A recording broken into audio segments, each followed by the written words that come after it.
Well, God bless you. Thank you for joining me today for Midday Motivation, your 7-minute plunge. Listen, we are excited to share with you the word of God on today. And I'm excited to share with you in this series as we continue to heal from within. I believe it's important that you and I would get to a place of understanding, that we would get to a place, a perpetual place rather, of healing. Many today are experiencing pain. We're seeing pain on a day-to-day basis. And I want to encourage you. I want to help you right where you are, because many of us must now begin to understand that pain, the emotional scars, the wounds, the soul ties that we are experiencing on a day-to-day basis is personal. Listen, man of God, woman of God, it is personal. I want you to know that the pain belongs to you. But listen, it is not perpetual.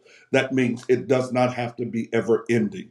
It does not have to continue on. I want to share with you today that I believe it's going to be important that you and I would get to a place to heal so that we can live today right where you are. I want you to pause for a moment and think about this question. Answer it in your mind. Answer it if you need to answer it openly. Who's in the driver's seat of your emotions? Oh, who's in the driver's seat of your emotions? Listen, it's important that you and I will understand it can be an ex, it can be a boss, it can be a friend, a family member, or a foe. Someone is in control of your emotions. It's important that emotions have power. Today, I want to deal with our emotional aspect and our emotional lives, because many of us are failing miserably in our lives while we are in church, we're on our jobs, and yet even living in our families. Our emotions are speaking louder than our actual lives. Today, I believe it's important that you and I would get to a place to understand that our emotions are powerful. Our emotions also influences the decisions that we make on a day-to-day basis. It often controls our lives. I want you to pause and ponder this quote for a moment. It says, any person capable of angering you becomes your master. Come on, say that one more time. Any person capable of angering you becomes your master. Again, who's in the driver's seat of your emotion? If they can push your buttons, if they can cause you to respond, to become reactive, then they have the power to master your emotions. It is important that when our emotions are set in motion by reactions and responses that affects our mental state, listen, we lose control of our awareness, of our thoughts, of our sensations, and yet our existence functioning with our senses. It's important today that you and I would begin to understand, watch this, it's imperative that we will open our hearts to receive. Open wounds, listen, open wounds affects our expectation.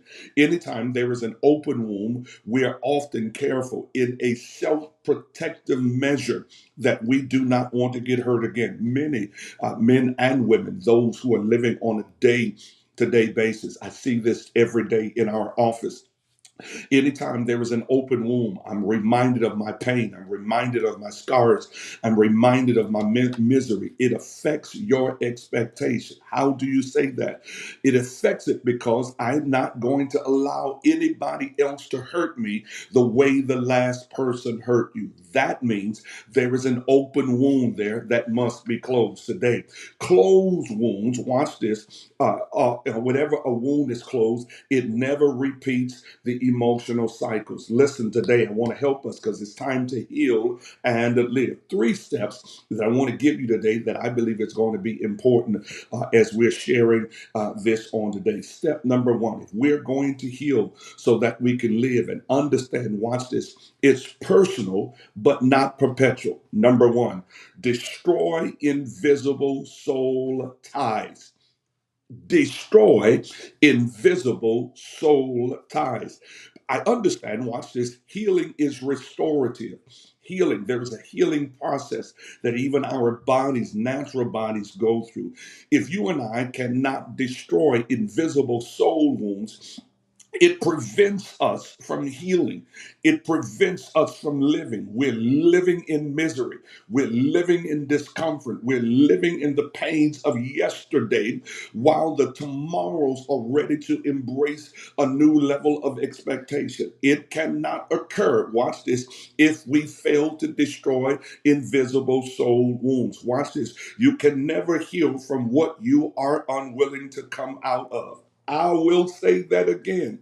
Listen, you can never heal from what you are unwilling to come out of. If you stay in it, you're not going to heal. You're not going to heal. It becomes perpetual then because you remain in the cycle. Today, it's important that you and I, number one, would begin to destroy invisible soul wounds. Step number two, you and I must learn how to dissever the skin.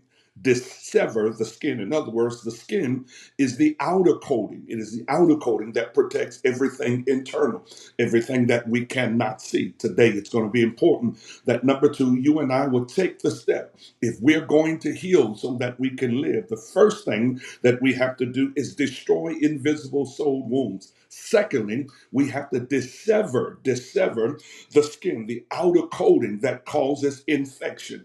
Anything that causes an infection, you and I must get rid of it. I've got to destroy it. I've got to get rid of it.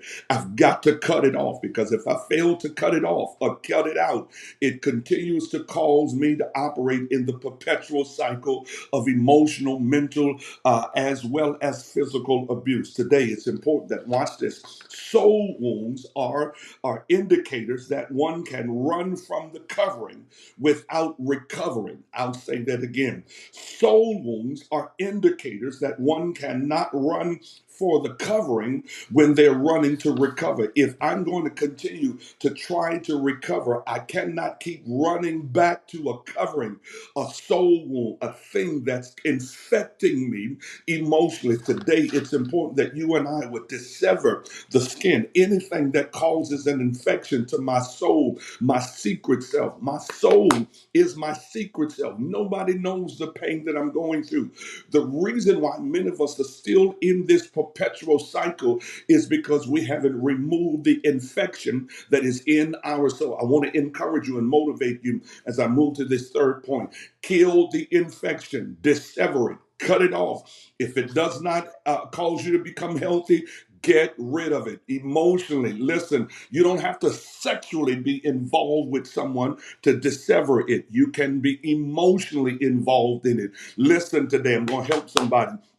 Too many of us are operating in communicative, watch this, intimacy. We're talking to someone, DMing them, we're texting them, we're sending secret messages to them. Cut it off today. Third point here, I got to move. Step three, dismiss reoccurring, watch this, or returning pains. Anything that keeps coming back, I've got to dismiss it. I've got to get rid of it. If you don't destroy it, if you don't disconnect it, if you don't dissever it, and you don't dismiss it, it keeps coming back. Healing begins where the pain lives. I'll say that again for somebody watching.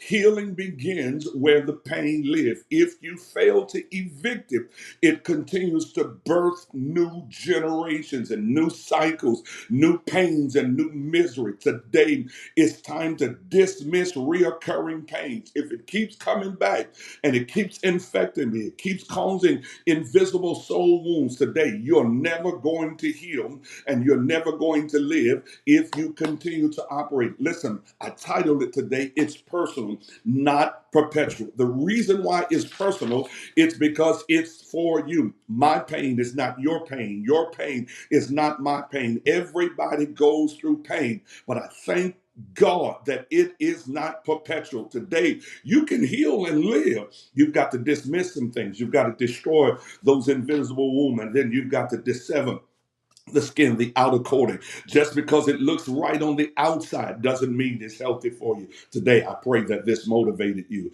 I pray that you are blessed. Love you to life.